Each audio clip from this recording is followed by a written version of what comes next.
हिंदी प्रेमी YouTube channel में आप सभी का हार्दिक स्वागत अभिनंदन। आज के इस कड़ी में हम सभी नई शिक्षा नीति के बारे में जानने वाले हैं।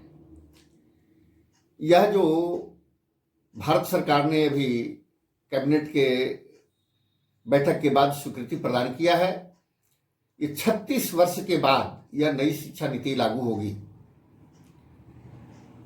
आइए उसके बारे में जानते हैं। 5 वर्ष का फंडामेंटल यानी कि मौलिक पढ़ाई होगी। नर्सरी में जो बच्चा जाएगा 4 वर्ष की उम्र में वो वहाँ नर्सरी में जाएगा। जूनियर केजी जो होगा वो 5 वर्ष का, और इसके आगे सीनियर कक्षा में जाएगा वह 6 वर्ष का, और स्टैंडर्ड 1 में जाएगा तो 7 वर्ष का, स्टैंडर्ड 2 में जाएगा तो 8 वर्ष का उम्र। तो इस तरह से यह 5 वर्ष का फंडामेंटल यानी कि मौलिक पढ़ाई होगी, और 3 वर्ष का प्रिपरेटरी यानी कि तैयारी, यह 3 वर्ष का होगा, जिसमें स्टैंडर्ड 3 में जो जाएगा बच्चा उसका 9 वर्ष का उम्र होगा, 4 में 10 साल का, और 5 में 11 वर्ष का। तो इस तरह से यह त्रिवर्षीय यह पाठ्यक्रम होगा। और इसके पश्चात भी जो मिडिल का जो पढ़ाई होगा, मध्य का, वह भी 3 वर्ष का होगा। और ऐसे ही वो 6 में जब जाएगा तो उसका उम्र 12 वर्ष, 7 में तो 13 वर्ष, 8 में जाएगा तो 14 वर्ष। इस तरह से यह मध्य का मिडिल का पढ़ाई होने वाली है। 4 वर्ष का सेकेंडरी माध्यमिक पढ़ाई होने वाली है, और जो बच्चा 9th में जाएगा उसका उम्र 15 वर्ष होना चाहिए। और इसी तरह से जो 10वीं हम कहते थे, अब SSC वह 16 वर्ष, और FYJC यह 17 वर्ष, और SYJC यह 18 वर्ष। इस तरह से यह होने वाला है। 4 वर्ष का यह माध्यमिक सेकेंडरी पढ़ाई होने वाली है। नई शिक्षा नीति की जो खास बातें हैं, आइए उसके बारे में जानते हैं। पहले जो 10वीं का बोर्ड होता था, अब 10वीं के बोर्ड की जगह पर 12वीं का बोर्ड होने वाला है।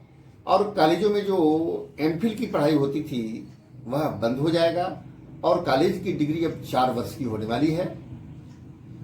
और जो 5वीं तक के जो छात्र होंगे उनको मातृभाषा में ही, स्थानीय भाषा में ही, राष्ट्रभाषा में ही पढ़ाया जाएगा। बाकी विषय चाहे वो अंग्रेजी ही क्यों न हो, केवल एक सब्जेक्ट के तौर पर पढ़ाया जाएगा।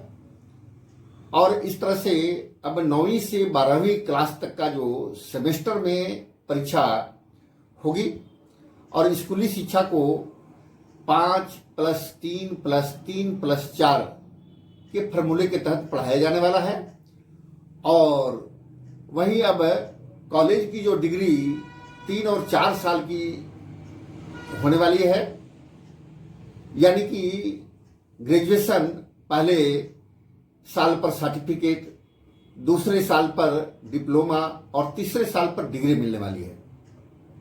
तो ये कुछ प्रमुख जो बदलाव हुए हैं।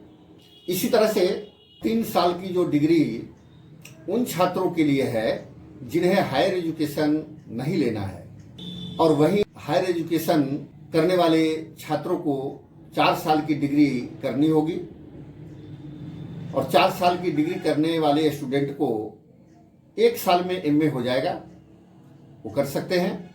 और जो MA का कोर्स करेंगे 1 साल का, उसके पश्चात वो सीधे PhD कर सकते हैं। तो इस तरह से बदलाव आते गए हैं। और स्टूडेंट बीच में दूसरे कोर्स अगर करना चाहता है तो वह कर सकता है। हायर एजुकेशन में 2035 तक ग्रास एनरोलमेंट रेशियो 50% हो जाएगा, ऐसा माना जा रहा है। वहीं नई शिक्षा नीति के तहत कोई छात्र एक कोर्स के बीच में कोई दूसरा कोर्स करना चाहता है तो पहले कोर्स को सीमित समय के लिए ब्रेक ले लेगा और दूसरा कोर्स कर सकता है। और हायर एजुकेशन में भी कई सुधार किए गए हैं, जिसमें सुधारों में ग्रेडेड एकेडमी, एडमिनिस्ट्रेटिव और फाइनेंशियल ऑटोनॉमी आदि शामिल है। इसके अलावा क्षेत्रीय भाषाओं में ई कोर्स भी शुरू किए जाएंगे और वर्चुअल लैब भी विकसित किए जाएंगे। एक national educational scientific forum NETF शुरू किया जाएगा। और एक ध्यान देने वाली बात है कि पूरे देश भर में लगभग 35,000 कॉलेज हैं, सरकारी, निजी, डीम्ड, ऐसे सभी संस्थानों के लिए ये समान नियम होंगे, सभी पर लागू होंगे, सभी को लागू करने होंगे। तो इस तरह से नई शिक्षा नीति में जो प्रमुख बातें थी उसको हमने बताया। विस्तार पूर्वक बताने के लिए बड़ा वीडियो हो जाएगा, इसलिए मैंने छोटा ही वीडियो बनाया है। आगे की कड़ी में विस्तार पूर्वक और बताएंगे। आज के लिए इतना ही। बहुत बहुत धन्यवाद, आभार।